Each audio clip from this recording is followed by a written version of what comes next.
megalayapost.news.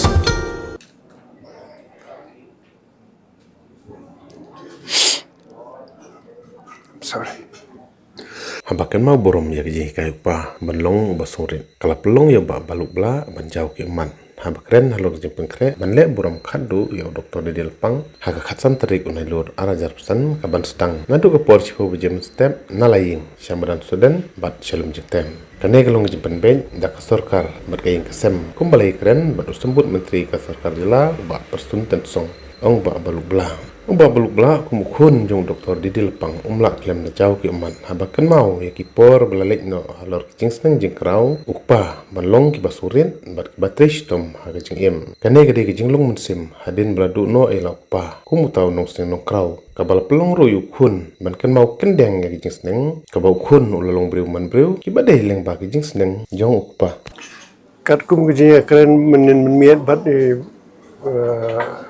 Deputy Chief Minister Pak Preston tinggal betlang bat kumgayeng bat ka yu bat ka nakaliang sarkar ba ka service ngin sedang cipo boje kram ngin la ban accommodate ke por ba kanum sapai ke por ba kanum te program tenang ni da kala adap ka service kan take over nak ka state government ke bakin rae ke met sadu sha madan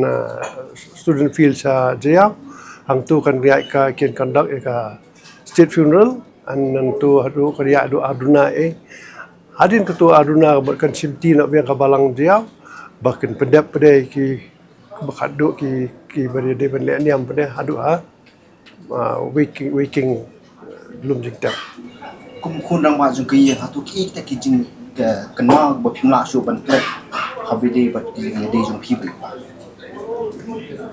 keba kenungkong karibi hikai paingi kalong bangi de basu sobret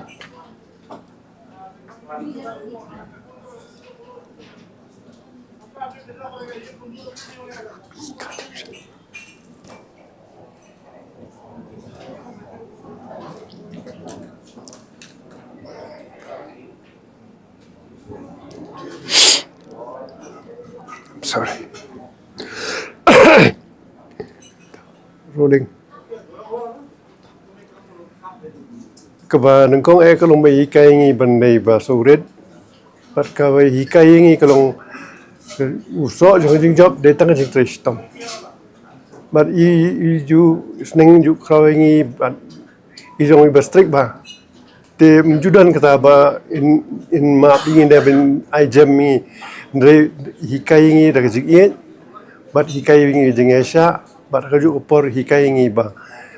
ni di banong ki basauret but kebaar kalong pingi di bandai patristom but ban it ba yela ka jong ja dreu ta megalayapost.news.